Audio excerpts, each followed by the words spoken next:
누가복음 14장에 혼인잔치를 베풀어서 많은 사람들을 초대한 이야기가 등장합니다. 청함을 받은 사람들이 기쁨으로 그 혼인잔치에 찾아왔습니다. 그런데 웬일입니까? 이들이 누구든지 다 윗자리 상석에 앉으려고 했습니다. 주님은 청함을 받은 이들이 윗자리, 좋은 자리, 상석에 앉으려는 모습을 보시고 이렇게 말씀하셨습니다. 청함을 받은 사람들이 높은 자리 택함을 보시고 그들에게 비유로 말씀하여 이르시되 내가 누구에게나 혼인잔치에 청함을 받았을 때에 높은 자리에 앉으면 너보다 더 높은 사람이 청함을 받는 경우에 너와 그를 청한 자가 와서 너더러 이 사람에게 자리를 내주라 하리니 그때에 내가 부끄러워 끝자리로 가게 되리라. 청함을 받았을 때 차라리 가서 끝자리에 앉으라. 그러면 너를 청한 자가 와서 너더러 보시어 올라 앉으라 하리니 그때에 함께 앉은 모든 사람 앞에서 영광이 있으리라. 무릇 자기를 높이는 자는 낮아지고 자기를 낮추는 자는 높아지리라. 아멘. 세상의 많은 사람들은 높은 자리를 원합니다. 권세 있는 자리를 원하고 명예와 영광의 자리를 원합니다. 우리는 우리의 자녀들에게도 그 명예의 자리, 그 영광의 자리, 그 높은 자리, 그 권세 있는 자리를 따라가게 하기 위해서, 앉혀놓기 위해서 얼마나 기를 쓰고 못 입고 못 먹으면서 자녀들을 교육하고 또 자녀들을 양육하는지 모릅니다. 아니 여러분 역시도 마찬가지로 이렇게 불철주야로 잠 못 이루는 시간, 험악한 눈물의 시간을 보내면서 이토록 처절한 고생과 수고를 하는 이유도 바로 높은 자리, 권세 있는 자리, 영광과 명예의 자리를 여러분이 도달하기 위해서, 여러분이 그 자리에 이르기 위해서 수고하며 살아가고 있는 것이죠. 그래서 우리의 삶이 행복하지 못한 것입니다. 여러분의 삶의 중심에 다른 사람을 앉히고 성공한 어떤 사람을 앉히고 그 사람을 인생의 롤 모델로 삼는 것까지는 좋지만 우리가 그 사람을 바라볼 때 도달할 수 없다는 사실을 알고 내가 아무리 애를 쓰고 노력해도 그 성취를 이뤄낼 수 없다는 것을 알고 우리는 또다시 절망과 상처를 입게 됩니다.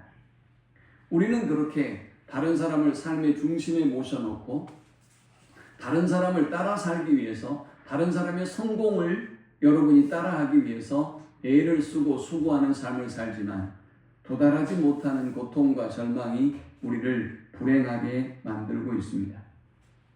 또 어떤 사람들은 자신을 삶의 중심에 모시고 살아가는 사람도 있습니다. 이 사람은 자신이 삶의 기준입니다. 자기가 가장 잘났어요. 그러니 그 누구의 말도 들으려고 하지도 않습니다. 성경의 하나님의 말씀도 들으려 하지도 않고요. 배우려 하지도 않습니다. 그저 자신의 뜻대로 자신의 생각대로 인생을 살아갑니다. 여러분 과연 이 사람이 행복할 수 있다고 생각하십니까? 여러분의 뜻대로 되는 것이 아무것도 없지 않습니까? 여러분이 가장 높은 곳에 여러분이 가장 중심에 자리하면서 여러분의 삶을 여러분의 계획대로 설계하고 살고 싶지만 여러분의 뜻대로 이루어진 것이 아무것도 없지 않습니까? 건강, 여러분의 뜻대로 할 수 있습니까? 여러분의 수명, 여러분의 뜻대로 할 수 있는 것인가요?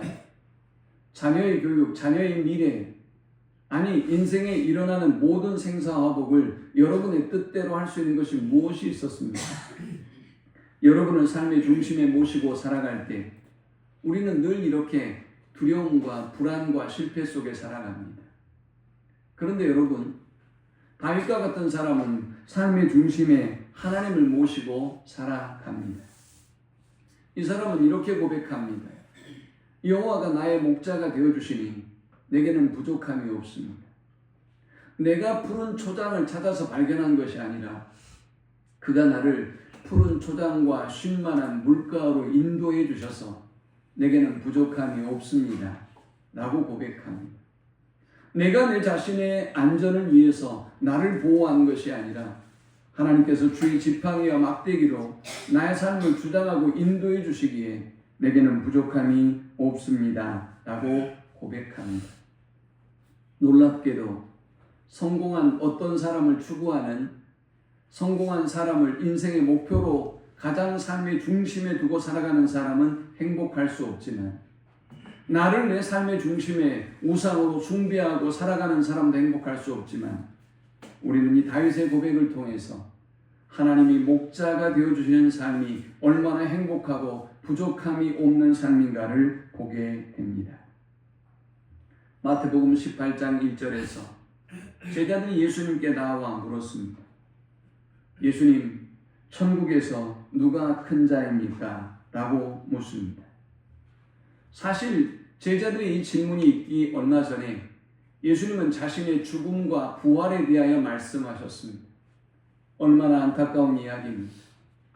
예수님은 그 철없는 제자들 앞에서 자신이 죽어야 할 만한 이유를 설명하셨고, 그리고 자신이 다시 사실 것에 관한 이야기를 들려주셨는데도 제자들은 귀담아 듣지 않았습니다. 아니, 어쩌면 그들은 듣고 싶지 않았을지 모릅니다. 그들이 추구하는 것은 그들을 성공과 영광과 명예에 이르게 할 예수님의 죽음이 아니었기 때문입니다. 그들은 예수님을 통해서 지금까지 많은 사람들의 주목을 받았고, 그리고 지금까지 그들의 삶에서 누려보지 못할 영광과 명예를 얻게 되었습니다. 그들은 이제 시간이 지나면 지날수록 예수님이 이스라엘의 왕이 되면 그들은 더욱더 높은 곳에 도달할 수 있다고 생각하고 있었습니다. 그런 그들에게 주님이 그의 죽음과 부활에 대하여 이야기하자 아마도 제자들은 깊은 충격에 빠졌을 것입니다. 그래서 그들은 들으려고 하지도 않았고 듣지도 않았습니다. 여러분, 우리는 사순절을 지나고 부활절을 지났습니다. 그런데 과연 여러분의 삶 속에 예수님의 죽음과 부활이 어느 정도의 의미를 갖는지요? 주님이 가신 길이 오늘 여러분에게 어떤 감동과 은혜를 주고 있는지 우리는 관심이 없습니다. 주님이 가신 길은 주님이 가신 길이고, 주님이 지신 십자가는 주님이 지신 십자가이고, 나는 오늘 예수님의 제자들의 질문처럼 큰 자, 높은 자, 성공과 영광과 영화를 누리는 자가 되기를 원하고 있고, 우리의 관심이 거기에 있기 때문입니다. 주님은 이 질문을 받고 나서 2절에 예수께서 한 어린 아이를 불러 그들 가운데 세우시고 했습니다. 주님은 이 질문을 받고 난 이후에 어린 아이 하나를 제자들의 중심에 가운데에 세웠습니다. 오늘 주님은 왜 이 어린 아이를 그들 제자들의 가운데 세우셨을까요? 왜 주님은 오늘 이 말씀을 지금 저와 여러분에게 들려주고 있는 것일까요? 성공하기를, 영광과 명예에 도달하기를, 뭔가 이 땅에서 흔적을 남기고 성취를 이루기를, 여러분의 자녀들도 여러분도 그런 삶을 살게 하기 위해서 애를 쓰고 달려가고 있는 우리들의 중심에 주님은 그 시대에 사람의 계수를 해도 사람의 숫자에도 들지 않는, 그저 팔아먹어도 별 문제가 되지 않는 어린아이를 그들의 중심에 세우셨습니다. 여러분의 마음의 중심에, 여러분이 바라보고 여러분이 추구하는 그 세상적인 영광과 그 욕망의 중심의 자리를 씌우고 주님은 그 어린아이를 그 중심에 두신 것입니다. 그리고 주님은 이렇게 말씀하셨습니다. 이르시되 진실로 너희에게 이르노니 너희가 돌이켜 어린아이들과 같이 되지 아니하면 결단코 천국에 들어가지 못하리라. 그러므로 누구든지 이 어린아이와 같이 자기를 낮추는 사람이 천국에서 큰 자리라 라고 말씀하셨습니다. 사랑하는 여러분, 왜 우리가 이 어린아이와 같은 사람이 되어야 하는 것일까요? 주님은 어린아이가 천국에 갈 수 있다고 말씀하지 않았어요. 어린아이들도 죄성이 많기 때문이죠. 주님은 우리가 어린아이와 같이 되어야 천국에 갈 수 있다고 말씀하셨습니다. 과연 어린아이의 어떤 모습을 우리에게 원하신 것일까요?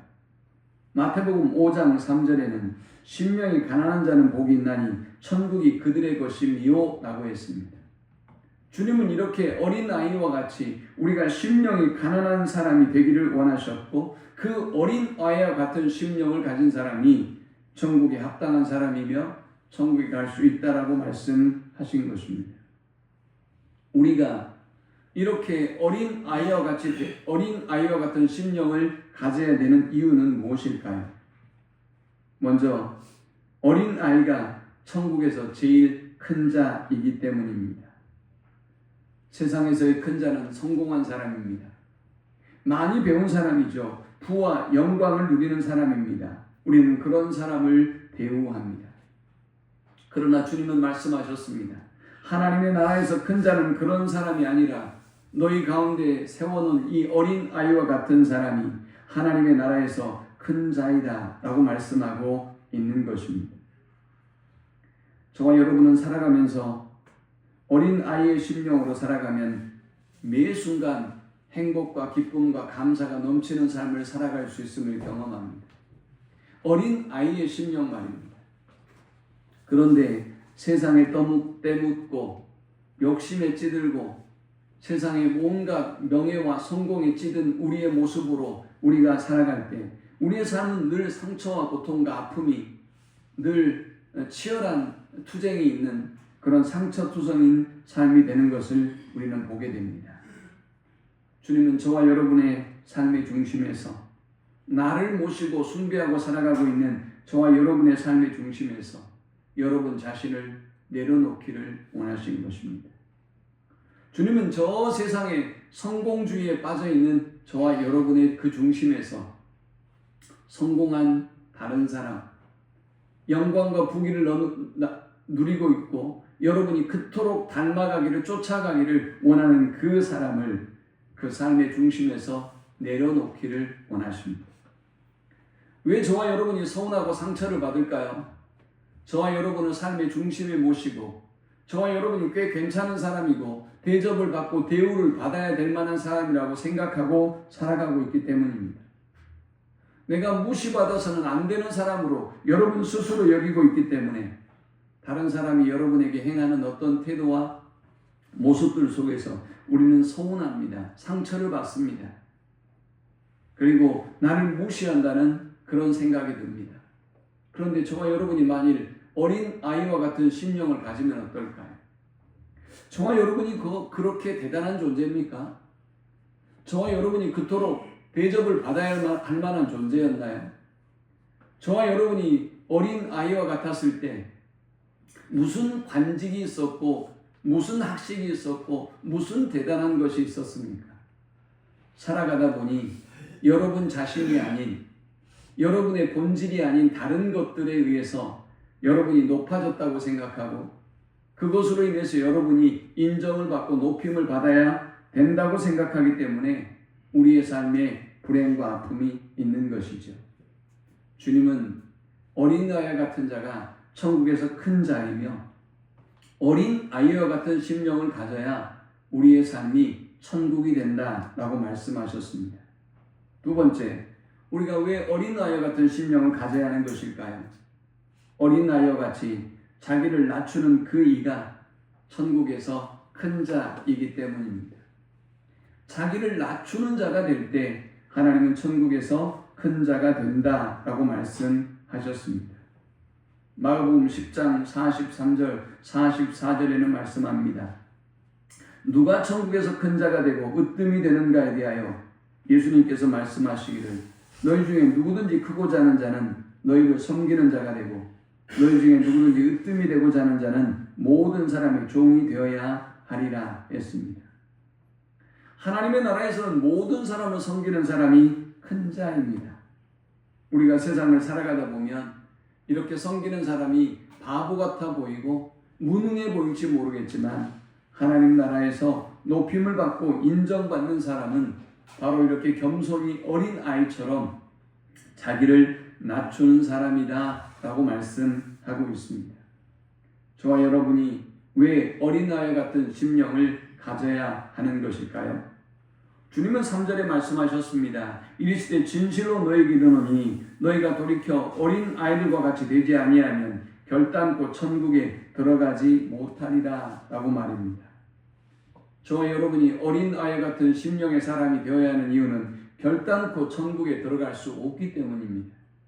천국에 들어갈 수 없다고만 말씀하신 것이 아니라 결단코 천국에 들어갈 수 없기 때문에 우리가 어린 아이와 같은 심령을 가져야 하는 것입니다. 그렇다면 저와 여러분이 어떻게 어린 아이와 같은 심령을 가질 수 있을까요? 어린 아이를 흉내낸다고 우리가 어린 아이가 될 수 있는 것은 아니죠. 오늘 돌이켜라고 말씀하셨어요. 돌이켜라고 말씀하셨는데 이 돌이키는 것이 어렵습니다. 저와 여러분은 너무 세속에 찌들어 있기 때문이에요.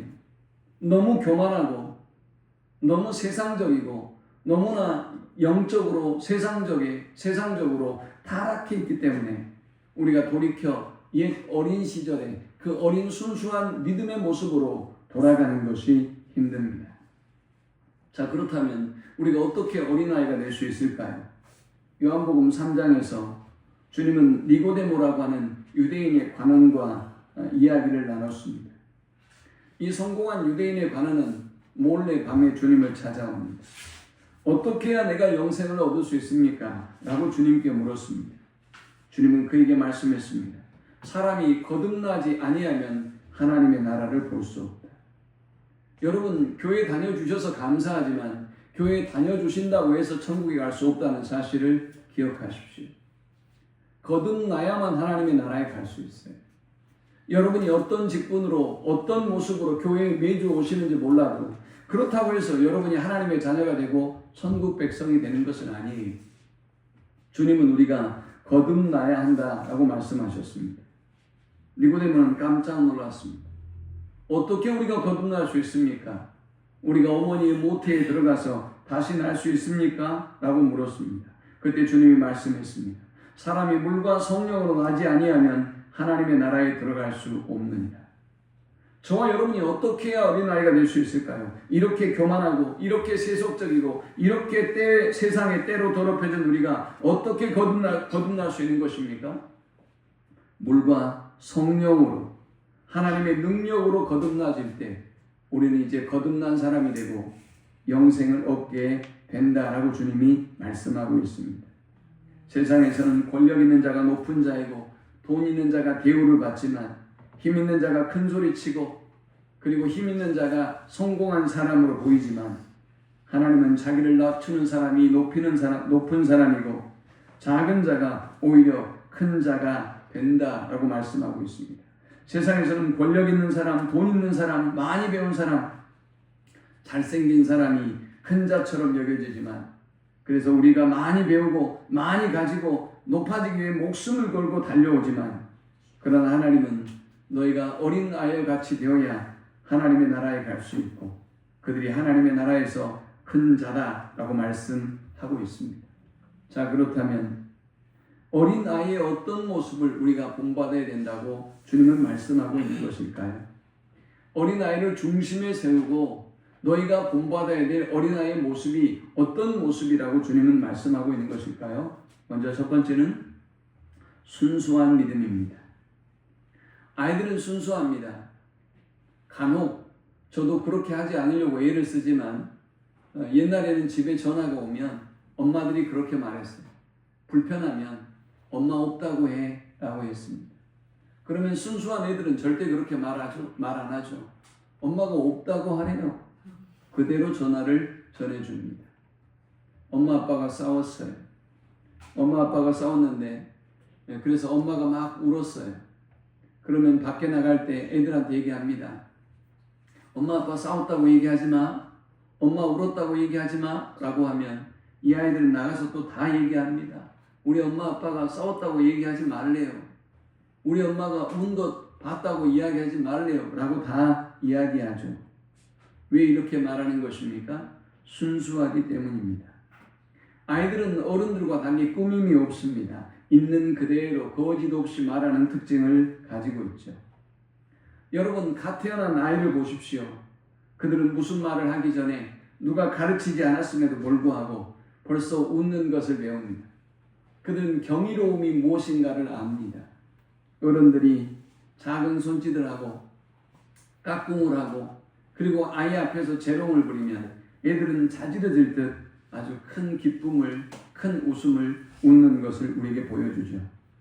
생후 6개월이 되면 아이들은 하루 평균 600번 정도 웃는다고 합니다. 아이들은 순수합니다. 별거 아니에요. 여러분이 집을 사준 것도 아니고요. 여러분이 그 아이들에게 어떤 차를 사준 것도 아니에요. 그 아이들에게 땅을 물려준 것도 아니에요. 그런데 그들은 얼마나 그 작은 손짓과 그리고 엄마 아빠들의 그 위에 최고의 기쁨과 웃음을 보여주는지 모릅니다. 신라권을 쓴 존 밀턴은 이야기하기를 지옥에는 없는 것이 두 가지가 있다라고 했습니다. 첫 번째는 희망이 없고 두 번째는 웃음소리가 없다 했습니다. 여러분의 삶 속에 웃음을 잃어버리면 그것은 지옥과 같은 삶이다라는 것입니다. 그러나 우리가 늘 주님 안에서 살아가면 주님은 늘 기쁨을 주시고 웃음을 주시는 것입니다. 어른들은 과연 얼마나 웃을까 조사해 보았습니다. 통계적으로 한국의 성인들은 하루 13번 정도 웃는다고 합니다. 아이들은 600번 정도 웃는데 오늘 어른들은 하루에 13번 정도 평균 웃어요. 여러분은 과연 얼마나 웃고 얼마나 기뻐하며 살고 있는지. 주님은 우리가 아이들처럼 순수한 심령의 믿음을 회복하기를 원하십니다. 은혜를 은혜로 알고 감사할 줄 알고 경이로움을 경이로움으로 알고 하나님께 감사하고 영광을 돌리는 우리 모두가 될 수 있기를 축원합니다. 두 번째, 주님은 이 어린아이를 그 중심에 세우고 그들이 신뢰하는 어린아이의 믿음을 배우기를 원했습니다. 어린아이들은 엄마 아빠에 대한 절대적인 믿음을 가지고 있습니다. 아버지라는 이름이라는 책이 있습니다. 이 책에 재미있는 이야기가 있는데요. 4세 때 아이들은 아빠는 무엇이든 할 수 있다라고 믿는답니다. 7세가 된 아이들은 아빠는 아는 것이 정말 많다라고 생각한답니다. 8세 때 자녀들은 아빠와 선생님 중에 누가 더 높을까라는 질문을 하기 시작합니다. 12세가 되면 아이들은 아빠도 모르는 것이 많다라는 것을 깨닫는답니다. 중학교에 들어갈 나이 14세가 되면 우리 아버지요? 세대 차이가 나서요? 라고 말합니다. 이들은 이제 부모에 대한 절대적인 신뢰와 믿음을 잃어가기 시작하는 것입니다. 세상이 부모보다 더 크고 자신이 부모보다 더 크다는 것을 그들은 느끼고 여기며 살아가는 것입니다. 어렸을 때 그 신뢰하는 믿음을 점점 더 잃어버리고 자녀들은 이제 혼란 가운데 빠져들게 되는 것입니다. 어린아이들에게 엄마 아빠에 대해서 물어보면 엄마는 세상에서 제일 예쁜 여자라고 생각해요. 아빠는 가장 훌륭하고 힘센 사람이라고 생각하죠. 그러나 사랑하는 여러분, 오늘 우리는 이렇게 성장하면서 그런 믿음, 그런 신뢰를 점점 더 잃어갔습니다. 물론 우리 부모들은 그렇게 연약한 존재가 맞습니다. 그런데 우리 하나님에 대한 신뢰하는 믿음을 우리가 잃어버렸다고 하는 것은 참으로 안타까운 일이 아닐 수 없습니다. 다윗은 어느 순간에도 하나님에 대한 전적인 신뢰를 선포합니다. 여호와는 나의 목자시니 내게는 부족함이 없습니다. 그가 나를 푸른 초장에 누이시며 쉴 만한 물가로 인도하십니다. 그는 골리앗과 싸울 때도 너는 칼과 창과 단창으로 나에게 나오지만 나는 네가 모욕하는 만군의 여호와의 이름으로 내게 나아가노라 라고 담대하게 선포합니다. 그는 두려울 것이 없었고 그는 마침내 골리앗을 무찔렀습니다. 하나님을 향한 전적인 신뢰의 믿음을 회복하는 우리 모든 성도들이 될 수 있기를 축원합니다. 마지막 우리가 아이들에게 배워야 될 믿음은 단순한 믿음입니다. 아이들은 복잡하게 생각하지 않습니다. 복잡하게 말하지 않습니다. 그래서 여러분들이 거짓말할 때면 아이들의 입을 조심시킵니다. 아이들은 복잡하게 계산하지 않습니다. 예수님의 제자 중 빌립과 안드레는 정반대의 사람이었습니다. 예수님께서 광야에서 말씀을 가르치다가 제자들 향해서 먹을 것을 나눠 주어라 라고 말씀하셨습니다. 계산에 밝은 빌립은 각 사람으로 조금씩 받게 할지라도 200데나리온의 떡이 부족합니다 라고 계산해서 보고합니다. 반면 안드레는 단순했습니다. 여기 한 아이가 있어 보리떡 5개와 물고기 2마리를 가졌나이다. 그러나 그것이 이 많은 사람들에게 얼마나 되겠사옵나이까. 그 또한 문제의식을 가지고 있지만 있는 것 그대로를 가지고 주님께 가지고 나왔습니다. 그런데 하나님이 쓰신 사람은 어떤 사람입니까? 계산을 잘하는 똑똑한 사람이 아니었습니다. 비록 계산은 서지 않지만 계산하지 아니하고 주님의 능력을 믿고 온전히 그것을 맡긴 안드레를 하나님은 사용하셨고 그를 통해서 오병이어의 기적이 일어났던 것입니다. 주님은 복잡하게 생각하고 계산하는 사람을 기뻐하지 않습니다. 주님을 신뢰하고 주님에 대한 단순한 믿음을 가진 사람을 하나님은 기뻐하시고 그들을 통해서 일하시는 것입니다. 강화의 북부 해안에 홍이마을이라고 하는 마을이 있다고 합니다. 여기 장순일이라고 하는 큰 지주가 살았습니다.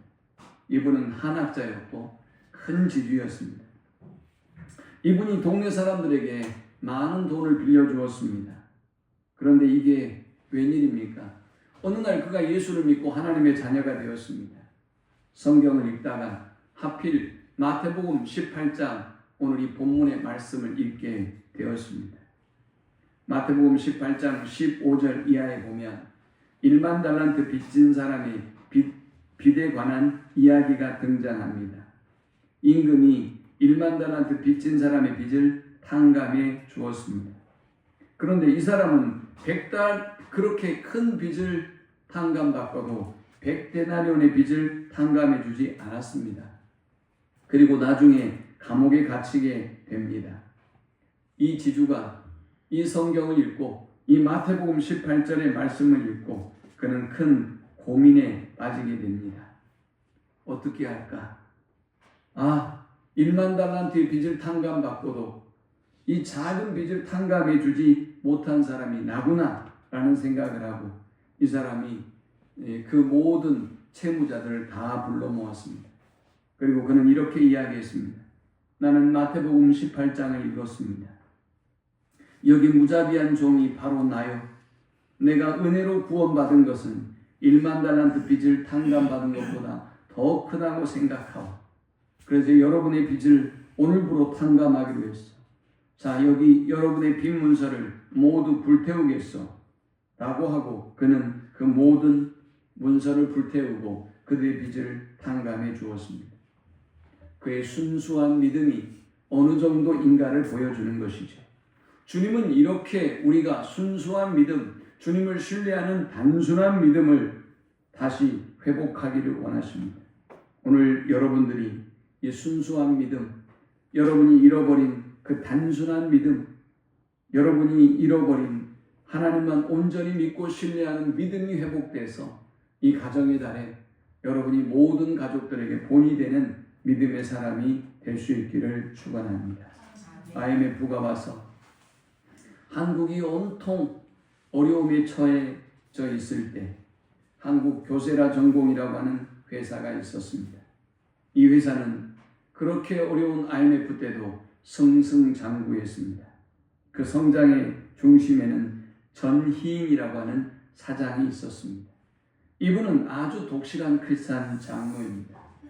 그는 정밀 절삭기 공구를 생산하는 회사를 경영했고 그리고 120명의 직원을 거느리고 있었습니다. 그런데 IMF가 오면서 회사가 어려워졌습니다. 주변의 모든 회사들이 어려워졌고 인원을 감축하기 시작했습니다. 대량 해고를 했습니다. 그때 아마 그 아픔을 경험했던 분들도 있을 것입니다. 많은 사람들이 이제 이 장로님의 회사도 이제 감축을 해야 된다고 조언했습니다. 그러나 이 장로님은 꿋꿋하게 버텼습니다. 하나님께서 120명의 직원을 나에게 보내주신 것은 이들에게 복음을 전하고 하나님의 나라를 위해 살라고 보내주신 것인데 어찌 내가 작은 이익을 위해서 인원을 감축할 수 있겠느냐라고 거절합니다. 그는 회사가 선교지라고 생각했고 그에게 보내주신 그 영혼들이 하나님이 보내주신 영혼이라고 확신했습니다. 그는 주님 앞에 이 어려움을 맞아서 간절히 기도했습니다. 하나님 아버지, 내가 먼저 그의 나라와 그의 의를 구하면 하나님께서 이 모든 것을 더하여 주신다고 약속하셨습니다. 하나님 더하여 주십시오. 하나님 저를 불쌍히 여겨주시고 저와 함께하여 주옵소서 라고 간절히 기도했습니다. 그런데 웬일입니까? 하나님께서 정말 그의 기도에 응답하시고 은혜를 베풀어 주셨습니다. 세계 100대 기업 가운데 하나인 일본의 교세라 그룹에서 연락이 온 것입니다.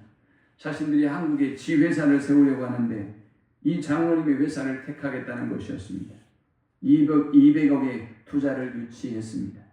전 직원 한 사람도 빠짐없이 100% 승계해서 회사를 세우는 조건으로 일본의 이 그룹의 지사가 되었습니다. 그 이후로도 그는 승승장구했고 이 그룹은 한국에서도 일본에서도 주목받는 기업이 되었습니다. 그는 이렇게 간증합니다. 저의 목표는 세상의 부가 아니었습니다. 그의 나라와 의를 구하는 것이었습니다. 라고 말합니다. 그의 회사에는 골로새서 3장 1절의 말씀이 있었습니다. 그러므로 너희가 그리스도와 함께 다시 살리심을 받았으면 위의 것을 찾으라. 거기는 그리스도께서 하나님 우편에 앉아 계시는다. 주님이 저와 여러분에게 원하는 마음은 순수한 어린이와 같은 마음입니다. 주님이 저와 여러분에게 원하는 마음은 갓난 아이가 엄마 아빠에게 모든 걸 의탁하고 신뢰하는 그런 신뢰하는 믿음을 회복하기를 원하십니다. 주님은 온전히 단순하게 주님만 신뢰하고 믿는 믿음을 원하십니다. 이 가정의 달, 특별히 어린이 주일에 어린 아이와 같은 믿음을 회복해서 하나님을 기쁘게 하고 또 우리 모든 가정의 구성원들이 어린아이 같은 믿음을 회복해서 천국에서 큰 자로 칭함을 받고 천국을 누리는 우리 모두가 되시기를 축원합니다.